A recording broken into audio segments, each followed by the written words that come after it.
In the year 879 BCE, the Assyrian king Ashurnasirpal II threw a party of historic proportions. He had just built himself a palace in the newly revitalized city of what is now Nimrud, and he decided to celebrate with thousands of his closest friends. His massive banquet included guests from across the region, and it lasted 10 days.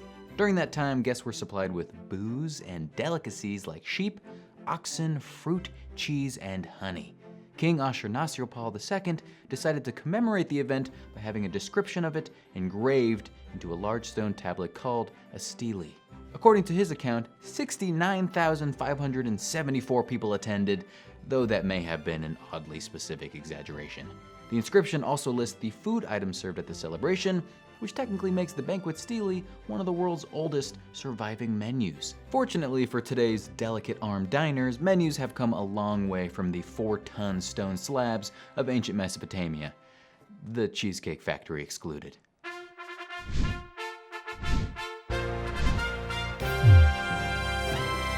Hi, I'm Justin Dodd. Welcome to Food History. The first people to use menus in something more like the modern sense may have been the Chinese. During the Song dynasty around 1100 CE, the first businesses resembling modern restaurants appeared in urban centers like Kaifeng and Hangzhou. Unlike inns, where every guest was fed whatever meal was being prepared that day, these restaurants provided patrons with a list of items to choose from. The options were plentiful. An account from a writer living in Hangzhou at the time lists approximately 600 dishes sold at taverns, tea houses, noodle shops, and fine dining restaurants around the city. Other innovations of the Song dining scene include table service, singing waiters, and possibly even an early rating system. Instead of stars, restaurateurs hung up to 5 flags outside their building to indicate the quality of what was inside. Businesses selling limited dishes had 1 flag, while sit-down spots with a menu had at least 2. Many people associate fine dining with French cuisine, but restaurants haven't always been a part of the country's culture. For most of the 18th century, fancy meals were confined to the private homes of the French upper class. The only way to dine out was by going to an inn or tavern where guests sat at communal tables and ate the same meal as everyone else.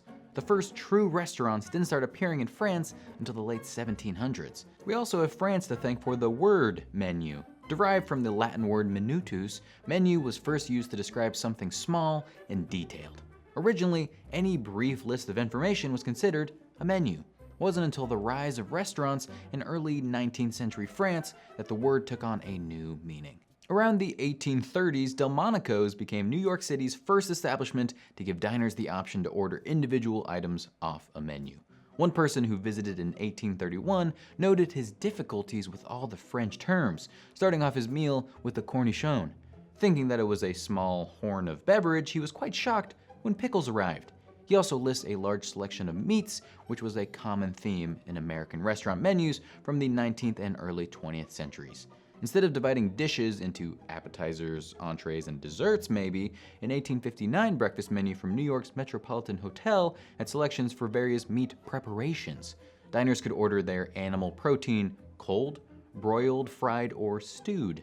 The menu of the famous Parker House in Boston from a year earlier had a whole category just for game meat like partridge, prairie grouse, and frog. Other noteworthy menu items from the period include hamburger, eel, and jelly, Dominoes of tongue, and squirrel's surprise.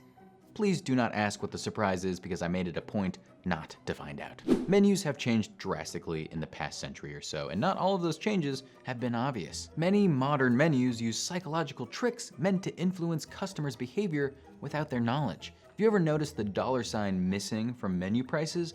That's likely an intentional choice meant to make spending money easier to stomach. According to one Cornell study, leaving out the dollar sign can increase your average spending by 8.15%. Even a menu's layout can mess with your brain. By listing an extravagantly priced item near the top of the page, restaurants can make the rest of their offerings seem affordable in comparison. Today, many restaurants provide special menus to their young clientele, but that wasn't always the case. Kids were rarely welcomed in restaurants in the 19th and early 20th centuries, and when they did get to eat out, they were expected to order off the same menu as their parents. That started to change with the National Prohibition Act of 1920.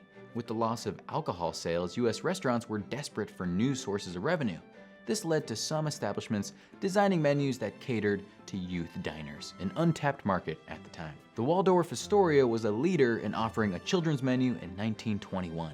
It included such kid-friendly items as broiled lamb chops, flaked chicken over boiled rice, and prune whip. Prune whip.